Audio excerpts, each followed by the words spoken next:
est avec Daniel Riolo, avec Jérôme Roten. Un seul club français qualifié pour les quarts de finale de la Ligue Europa. Il s'agit de l'Olympique de Marseille qui s'est imposé à Bilbao en Espagne face à l'Athletic.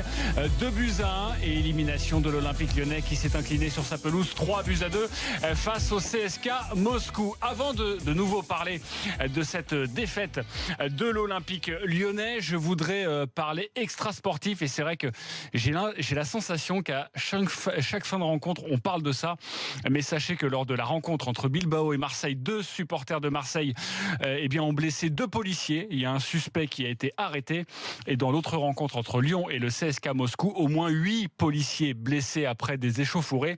Et sur le compte Twitter de la police nationale 69, 100 à 150 supporters ultra-lyonnais agressent délibérément 4 policiers de la BAC dédiés à la protection antiterroriste, habituellement mise en place lors des grands rassemblements à l'extérieur du Groupama Stadium. Voilà, ça commence à faire beaucoup, et c'était important en tout cas de le dire dans cette émission, dans l'After. On accueille Kamel qui nous appelle au 32-16, supporter de l'OL. Salut Kamel. Oui, salut. Bon, vous voulez notamment revenir sur les choix de Bruno Genesio. Ça faisait longtemps. Voilà. Ouais. Bah en fait, ouais, non, mais j'ai pas envie de faire du Genesio bashing pour faire du Genesio bashing en parlant de ces mots, comme il a été dit plusieurs fois, soit de ses mauvais choix au niveau des joueurs. Là, c'est plus au niveau tactique.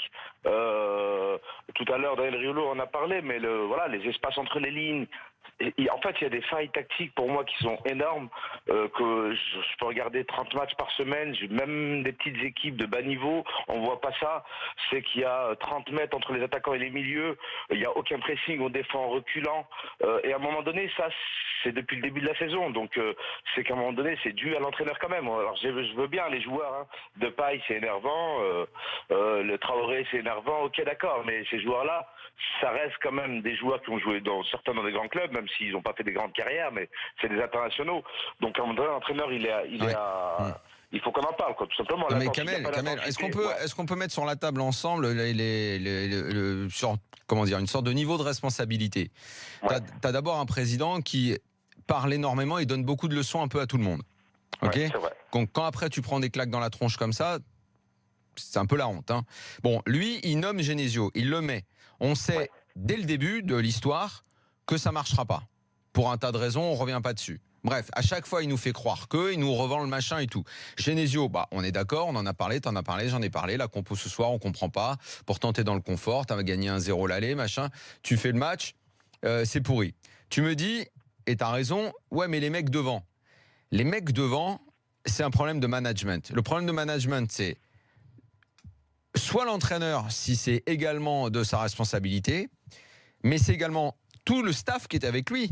Parce que si sur le terrain, les mettre ou pas les mettre, c'est une chose, mais savoir pourquoi les mecs ont décidé de pas se passer le ballon, d'avoir une attitude aussi pourrie, ça, c'est évidemment Genesio, mais pas que lui. À un moment, il y a un président, un directeur sportif qui doit venir, il doit mettre les choses à plat, il doit dire les gars, là, vous nous faites quoi là? Et Bruno Genesio a souvent râlé en conférence de presse contre ses joueurs. Voilà, vous vous rendez compte du salaire qu'on vous donne, vous pouvez pas massacrer un match comme ça, parce que là, les mecs devant, ce soir, moi je veux bien qu'on me dise que Moscou ça joue bien au ballon, qu'effectivement ils ont fait un gros match, pour le coup ils ont tout donné, à la fin ils s'étaient cramés.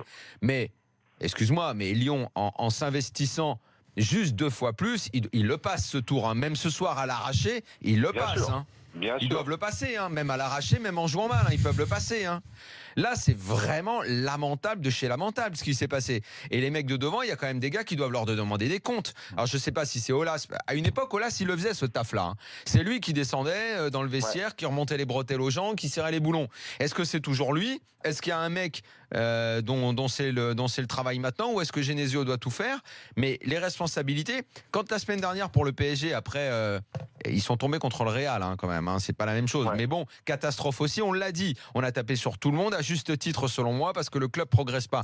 Mais Lyon, c'est similaire dans plein de domaines, hein, au PSG. Donc, quand on allume Emery, mais qu'on dit que c'est également le staff et les présidents et la gestion, il faut pas avoir peur de dire que Aulas, il est le plus gros des responsables, comme Nasser au PSG. Sauf que là, on n'y touche pas parce que le passé, parce que machin, parce que tu nous as fait le stade et tout. Ouais, non, mais Ouais, ok. non, mais Sauf qu'aujourd'hui, c'est toi le responsable numéro 1. Je reprends la main. Voilà pour l'échelle des responsabilités. On a bien compris. Merci beaucoup, Kamel, de nous avoir parlé des choix de Genesio. Il faut qu'on avance parce que dans quelques instants, on va parler de notre club encore qualifié pour ces quarts de finale. C'est l'Olympique de Marseille. Mais juste rapidement, parce que maintenant, il y a un match qui se profile en Ligue 1. Un choc.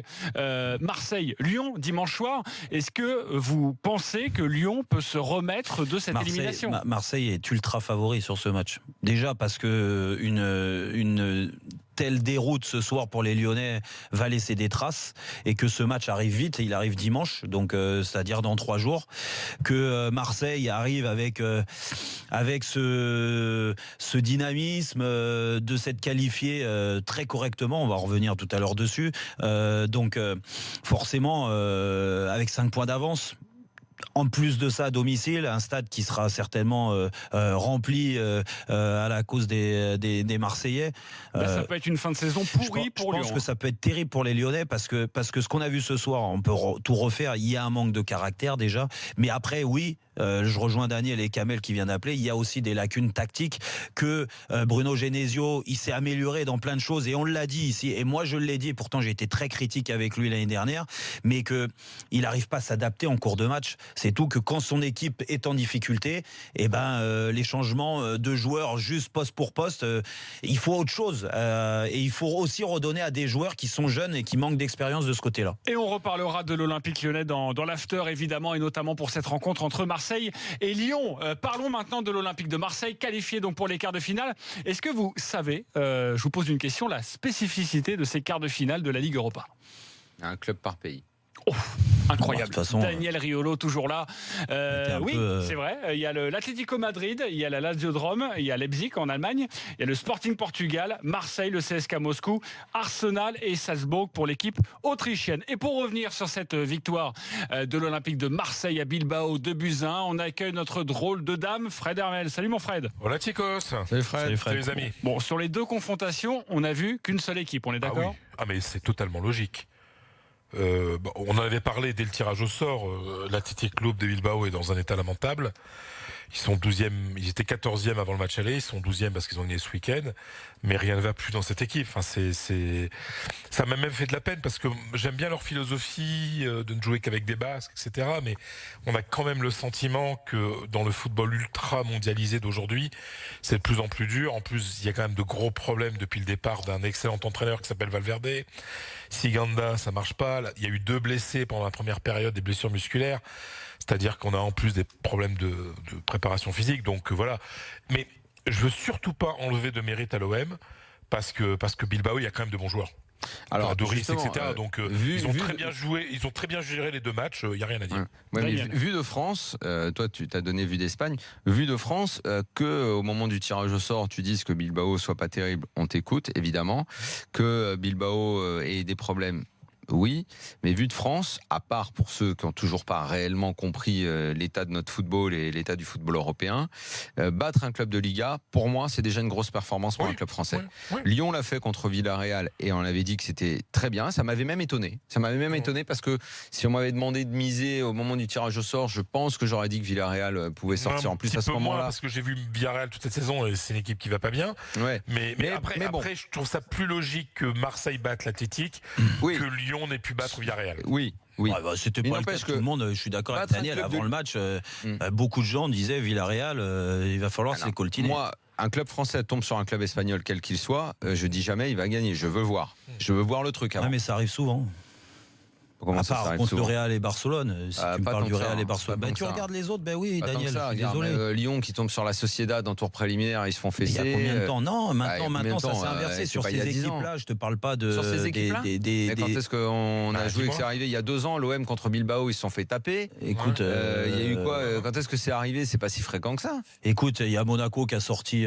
C'était Villarreal encore. En tour préliminaire. En tour préliminaire, voilà. Et ils n'étaient pas passés, je crois, contre Valence. Ouais, Dernier, mais ça c'est pas passé c'était contre Valence. C'était l'année d'avant. L'année d'avant. Bah ouais, Ah, mais donc ça dépend. tu vois, Jérôme, ça dis-nous Non, un mais peu depuis- tes critères de- d'année là, parce que je comprends plus là. Depuis 3-4 ans. Non, mais là, notre bilan mais dans non, le mais foot t'es espagnol, toujours il là à est- dire ouais, le foot français c'est catastrophique. Mais à l'arrivée, regarde. Jérôme, Voilà. c'est une blague ou quoi Excuse-moi. C'est une blague ou quoi Nous contre les clubs espagnols, on n'est rien. Mais Non, oui, il y a tu 4 clubs à un moment, faut être espagnols en lucide Coupe quand même. européenne. T'as le Pas Real, tous en même temps, s'il vous plaît, Barcelone, on ne Barcelone, comprend rien. Mais même les Madrid, autres on est clubs, ils te d'accord. tartent tout le temps. Tu viens de me donner pas deux les autres exemples, clubs, un la peu preuve que non. 10. La preuve que non, on en a tarté 2 en l'espace de 15 jours là. Pas tous en même temps, je vous Eh assure, oui. sinon on ne Et donc ça comprend rien. efface les 5 dernières années. Donc ça efface Sur les 10 4 dernières années, il n'y a pas beaucoup Non. de catastrophes avec des clubs espagnols. Je suis On désolé. va pas s'engueuler alors que l'Olympique de Marseille est qualifié En quand plus. même. Ah Je ouais. pense que je veux voir le résultat avant de croire que c'est faisable. Voilà. Et le passé plaide de mon Ouais. côté, même si tu veux nier l'évidence, tu fais ce que tu Mais veux. non, pas sur les Donc 3 quand je dernières vois années. l'OM battre Bilbao aussi facilement sur les 2 matchs, Et bien. d'abord je félicite Attends, bien. l'OM bien Ouais. avec le caractère et le jeu, sans chialer sur les matchs tous les 3 jours, en faisant quand je dis tourner, c'est pas une vraie rotation d'effectifs, mais en faisant sur certains postes tourner 2-3 mecs, donc sans épuiser les mecs parce que la dynamique en championnat, elle ne s'arrête pas. Pourtant, ça a été dur contre Toulouse dimanche, mais ils ont quand même gagné le match. Ils sont dans une spirale qui est absolument positive. Et Vraiment. je vous propose d'écouter Steve Mandanda, le capitaine, à l'issue de ce match. Il est clair, l'objectif pour lui, la Ligue Europa, c'est ça. Ça devient une belle aventure. Maintenant, faut pas se contenter de ça. On est bien, mais il faut continuer et puis il faut aller le plus loin possible, c'est-à-dire au bout de cette compétition. Et puis, si on va au bout et qu'on la gagne, on n'a pas besoin de la 2e place, non ? Aller au bout de cette compétition, objectif avoué de Steve Mandanda. Charles nous appelle au 32-16, supporter de l'Olympique de Marseille. Salut Charles. Salut, bonsoir Jean-Christophe, bonsoir Daniel, bonsoir tout le Salut. monde. Est-ce que Salut. Marseille peut aller au bout? Oui, je pense que Marseille peut aller au bout.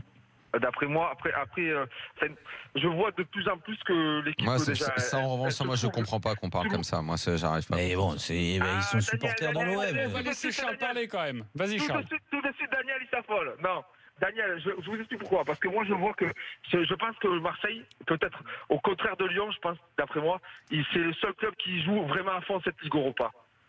Mais Voilà. Lyon aussi, ils ont joué à fond. Arrêtez avec le à Eh fond, oui. pas à fond. Marseille Daniel, joue, Lyon il joue, tout le monde joue. Non, pour moi, je pense pas que Lyon joue parce que je le vois avec les individualités. Parce que déjà, ce soir encore, ça a fait preuve encore d'égoïsme. Alors que nous, tout le monde joue ensemble. Et donc on peut pas comparer les 2 équipes, c'est pas possible. Et pour moi, et moi depuis quelques semaines, je vois que l'OM est séduisant. Dans le jeu, il commence à avoir un fond de jeu, un style de jeu. C'est ce que d'ailleurs Daniel critiquait au début de saison, parce qu'il voyait qu'il n'y avait pas il n'y avait pas de fond de jeu, il n'y avait pas de Ce qui était pas de logique. Garcia. Voilà, il n'y avait pas de Garcia, je suis d'accord. J'ai été le premier réticent à l'arrivée de Garcia. Et je vois qu'au fur et à mesure, en prenant sur lui, en mettant Thauvin dans les meilleures dispositions, en mettant Payet de plus en plus dans les meilleures dispositions, en croyant vraiment à son idée de départ, il arrive à faire quelque chose de l'Olympique de Marseille maintenant. Merci Charles. Daniel, tu peux moi, je dire un mot voulais- sur je l'OM voulais assez répondre à Charles, rapidement c'est- parce qu'on a plein de choses à voir. L'un des dangers de l'OM maintenant, mais je pense pas qu'en interne ils feront l'erreur, en tout cas j'espère pas, c'est justement de commencer à dire qu'ils peuvent la gagner. Ils sont en quart de finale, c'est très bien. Pour l'instant, les équipes qu'ils ont battues, c'est logique de les avoir battues. Donc c'est bien. Même si, je le répète, battre une équipe espagnole, c'est toujours quelque chose qui, moi, me fait plaisir. Par rapport à la compétitivité de la Liga. Maintenant, les équipes qui restent sont de plus en plus dangereuses. Je vois pas l'OM sur le papier supérieur, mais je vois un caractère dans cette équipe de l'OM pour faire un exploit, parce que maintenant c'est de ça dont il va s'agir. Si tu tombes sur l'Atlético de Madrid, non, mais là, c'est si tu tombes sur même Leipzig Non, qui a battu Monaco, si tu tombes sur Arsenal, ça va être des matchs très compliqués. Allons-y Oui. avec beaucoup d'humilité, Bien sûr, bien sûr. et là je pense Mais- que tu feras le match et tu viseras, comme Monaco l'année dernière qui a tapé des équipes qui lui étaient supérieures. Marseille peut tenter le truc. Mais Voilà. après 5 secondes, non, Jérôme. vraiment. ça sera plus que 5 secondes, mais Non, mais sinon, j'en prends la main, non, Jérôme. mais Non, ce mais que vraiment, on est non, mais pressé. ce que je Là, veux vous avez bah perdu oui, du mais j'ai temps. rien dit sur Marseille. Vous êtes marrant et on parle de Daniel, il a monopolisé le truc sur Marseille. Je l'ai écouté, très bien. Maintenant, moi, je trouve que Marseille a raison de croire, pourquoi pas, à une éventuelle finale d'Europa League. Mais avant, il y a un quart de finale. Oui, il y a un tirage au sort qu'on attendra avec impatience. patience vendredi et que ce tirage au sort, c'est sûr que si tu joues à l'Atlético Madrid, ça va se compliquer. Mais après, sur une double confrontation, tout est possible. Il y a des exploits, il y a eu déjà des exploits, il y a du caractère à Marseille. Il faudra encore plus de qualité technique pour battre ce genre d'équipe. Mais pourquoi pas, l'espoir fait vivre. Hein. Franchement, t'as fait court et merci beaucoup, Jérôme. Oui. On remercie Charles, évidemment, qui nous a appelé au 32-16. Charles, je t'offre 2 places pour Hostile, 2 places au ciné. Voilà, vous pouvez gagner aussi 2 places chaque jour sur notre compte Twitter, le compte Twitter de l'After. Juste pour vous dire, Anthony Lopez a parlé de désillusion, pardonnez-moi, totale après cette élimination face au CSKA Moscou. Et sachez que Marsal s'est excusé dans le vestiaire après son altercation et sa sortie avec Est-ce qu'on n'a pas de réaction Bruno de Pep Genesio. Pas de réaction de Pas Pep encore de Genesio. réaction, Et voilà, ça conclu. vient certainement dans quelques instants. On revient dans l'After, allez, à tout de suite et on parlera notamment d'équipe de France.